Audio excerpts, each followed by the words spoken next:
The world's a pretty big place. With our busy lives, no reasonable person can be expected to keep up with the biggest headlines each week, so I'm here to do it for you. This is Tony Pearson coming to you on behalf of WHIP with this week's Big Picture.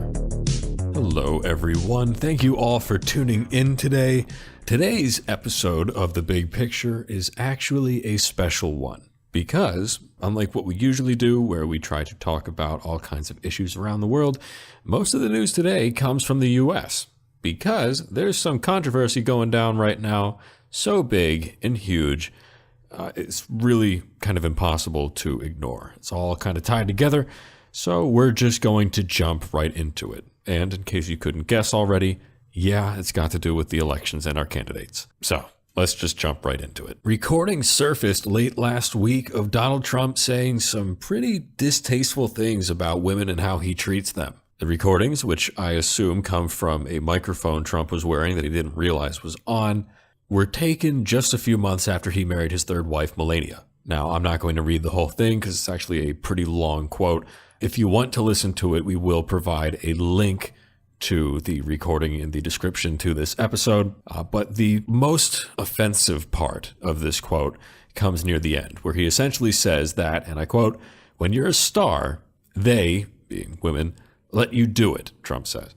"You can do anything." Then he goes on to say, not in quite these words, just because I want to keep it, I don't know, I guess PG. He goes on to say, "Grab them by the vagina. You can do anything." Now, he doesn't say vagina. He says a different slang term for it. Like I said, if you want to hear the unedited and raw speech from Trump, you can check out the link in the description of this episode.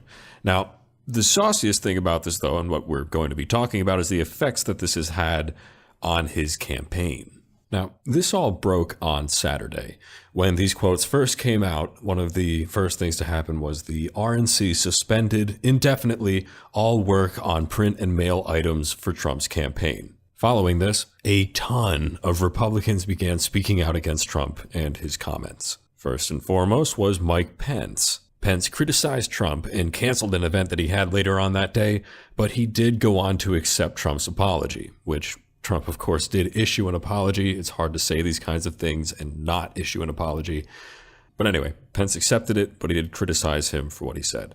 Melania, Trump's wife, did the same thing, essentially saying that what Trump said was disgusting and disappointing, but that she also accepts his apology. A lot of people have not accepted his apology.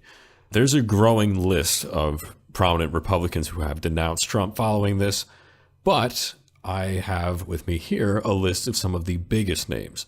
These include Hugh Hewitt, Charlie Dent, other candidates from the Republican primary, including Carly Fiorina and John Kasich, as well as prominent Republican John McCain and Arnold Schwarzenegger. All of these people have essentially said that while they have tried as hard as they can, and while they do wish to support the Republican candidate, they can no longer support Trump following these latest scandals. In short, those criticizing Trump are generally saying that they cannot stand by a candidate who says these kinds of things. In a lot of cases, it seems kind of like this was the straw that broke the camel's back. More newspapers have also denounced Trump, although I'm not going to rattle off the list again. If you want to hear more about that, you can check out last week's show.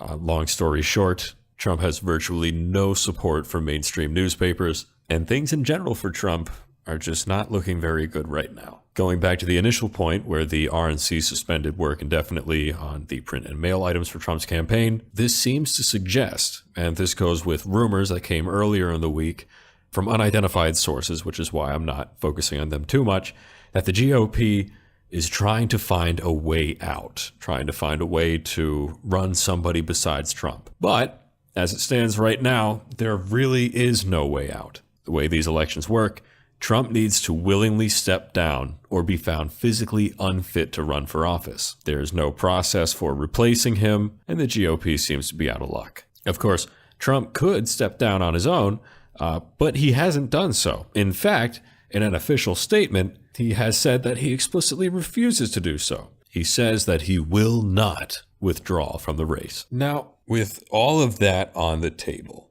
I'm going to talk about my opinion on this a little bit. Because I do I think this is interesting. I actually think it's interesting that this is what finally did it, what finally seems to have kind of broken his campaign and his support within the GOP.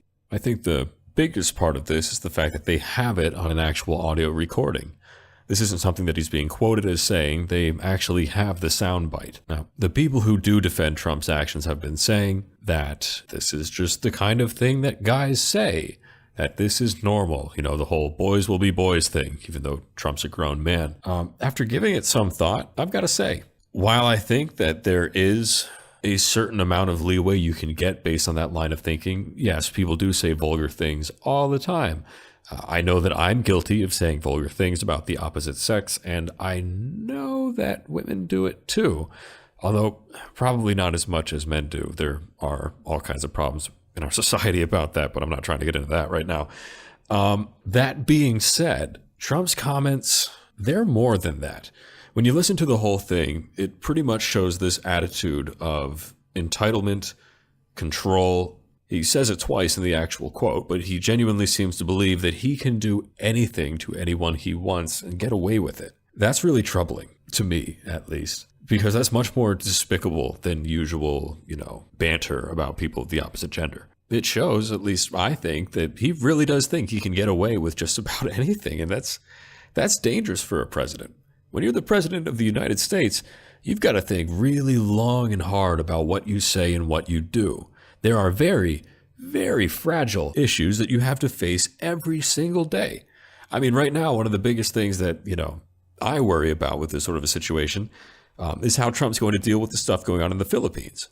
Now, if you look back a few episodes, I believe it was episode 1 or 2, I talked about the situation going on in the Philippines. Right now, their president is saying some very inflammatory things towards the U.S., while trying to kind of cozy up to China and Russia, and also while authorizing the killing of literally thousands of people in his own country due to a war on drugs. Now, the Philippines are super, super important to the U.S.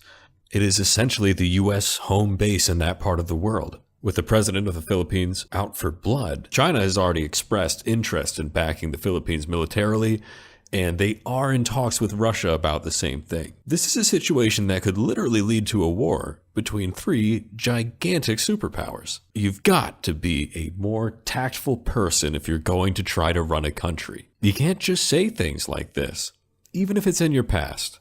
And that's not even touching how disgusting the actual content of what he said is. Like I said in earlier episodes, I personally am an independent.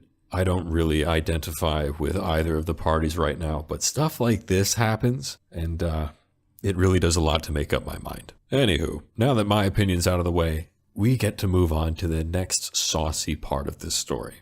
Because it doesn't end there.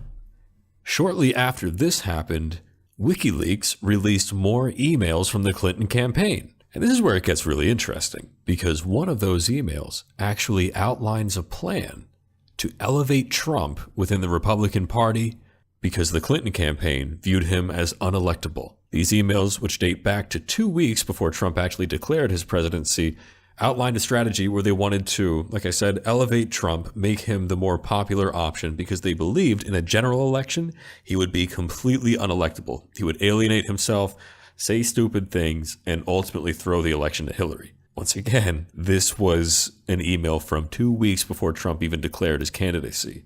This also included other names. They believed Ted Cruz and Ben Carson were possible options for this.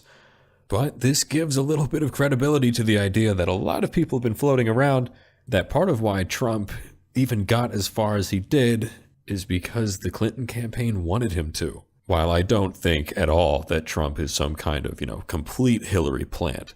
And that's not at all what these emails suggest. It does suggest that the Clinton campaign is very much aware of how the public now views Donald Trump and that they intend to use it in their favor. In fact, it suggests that this may have been the plan all along. And if you think that's where the story ends, think again. Because following all of this, the Obama administration has officially accused Russia of trying to influence the U.S. elections. Most of the email leaks that have happened recently with WikiLeaks and stuff like that, in fact, the ones that we just talked about, come from a hacker persona, Guccifier 2.0. According to a statement from the Obama administration, The methods and motivations behind these hacks have been consistent with Russian-directed efforts, and they believe that they've got enough evidence to actually pin this on Russia, and so they've gone public with the statement. Now, this is a fairly new development, so what actually comes of it, I guess we'll have to see. Come back for next week's episode. But as of now, Russia has unsurprisingly denied these allegations. And now for the icing on the cake. This all went down just about a day before the second presidential debates. These debates are actually going on right now as I record this, and if y'all want to hear how this controversy affected them, you'll have to tune in next week. Moving on to international news, I do have one item to share. Antonio Guterres has been elected as the next Secretary General of the United Nations. The UN is the organization behind most international laws and treaties and stuff like that. So it is pretty important, although I don't expect this to have any huge effects on our day-to-day lives. It's just good to know. He'll be replacing Ban Ki-moon after all 15 ambassadors from the Security Council agreed to elect him. And that's all I got for today. There was a lot of national news. There's a lot of controversy going on right now, and it's all very recent. These debates that are coming up are probably going to be pretty interesting, and you can bet I'm going to cover them next week. I'm Tony Pearson, coming to you guys from WHIP. I hope you all have a great week. I'll be back soon with more big